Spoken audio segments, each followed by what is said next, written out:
Hello बच्चों, चलिए प्रश्न पढ़ते हैं।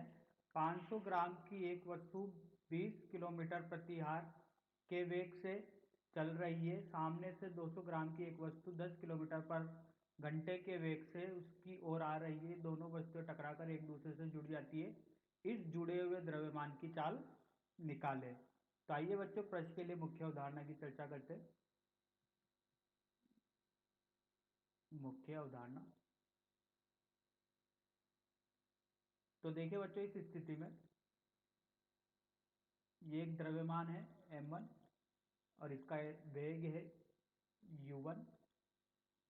इसी तरीके से एक दूसरा द्रव्यमान है बच्चों m2 और इसका वेग है u2। ये बच्चों इनके प्रारंभिक वेग है। u1 का मान ज़्यादा है बच्चों u2 से, तो ये m1 द्रव्यमान m2 द्रव्यमान से टकराएगा। टकराने के बाद बच्चों ये दोनों द्रव्यमान अलग अलग हो जाएंगे और उनके वेग परिवर्तित हो जाएंगे बच्चों। तो बच्चों, जब कोई भी द्रव्यमान v वेग से चल रहा होता है तो इसका सम्वेग दिया जाता है बच्चों mv से। अब बच्चों इस स्थिति में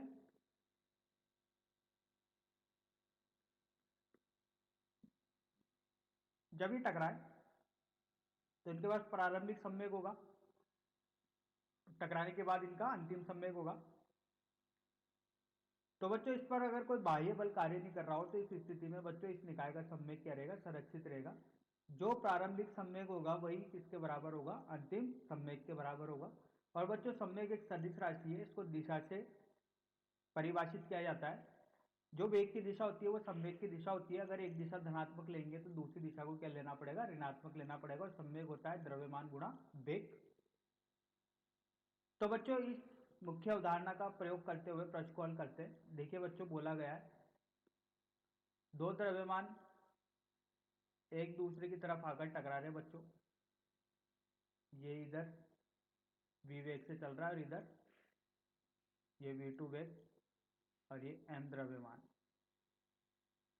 तो बच्चों m1 का मान दिया गया है 500 ग्राम और v1 का मान दिया गया है बच्चों 20 किलोमीटर प्रति आवर। इसी तरीके से बच्चों m2 का मान दिया गया है 200 ग्राम और v2 का मान दिया गया है बच्चों 10 किलोमीटर प्रति आवर।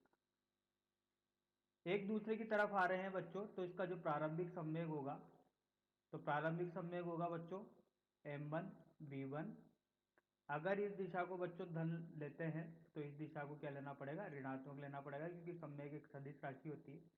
तो m2 v2 इस तरीके से इसको लिखा जाएगा। तो 500 गुणा 20 ऋण 200 गुणा 10, तो ये होगा बच्चों 5 दूनी 10। देखिए हल करने पर यहाँ पर क्या मिलता है अपन को?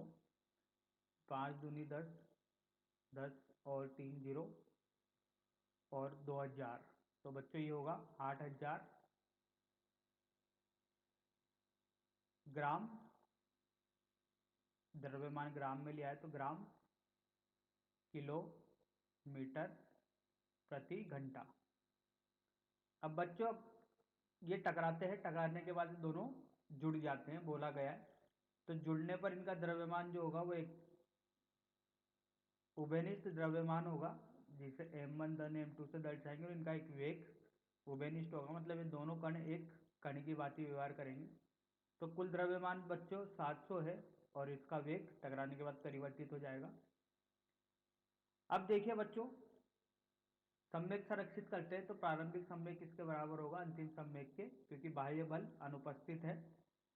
तो बाह्य बल की अनुपस्थिति में संवेग संरक्षित किया जाता है। जो प्रारंभिक संवेग होगा वो किसके बराबर होगा? अंतिम संवेग के। तो देखिए 700 ग्राम गुणा v बराबर 8000 ग्राम गुणा किलोमीटर प्रति आवर। तो बच्चों प्रारंभिक इधर लिख दिया है और अंतिम इधर लिख दिया है। आंसर वही आने वाला है। v का मान देखिए 8000, ग्राम से ग्राम कट गया बच्चों, 8000 बटे 700 किलोमीटर प्रति घंटा। तो वेग का मान आएगा बच्चों देखिए 80/7 किलोमीटर प्रति घंटा। तो यही अपने प्रश्न का उत्तर है बच्चों। यही पूछा गया था कि जब ये दोनों टकरा जाते हैं तो टकरा कर ये आपस में जुड़ जाते हैं, द्रव्यमान की चाल निकाले। तो बच्चों द्रव्यमान की चाल है 80/4 किलोमीटर प्रति घंटा। तो आशा करता हूँ बच्चों आपको यह समझ में आया होगा। धन्यवाद।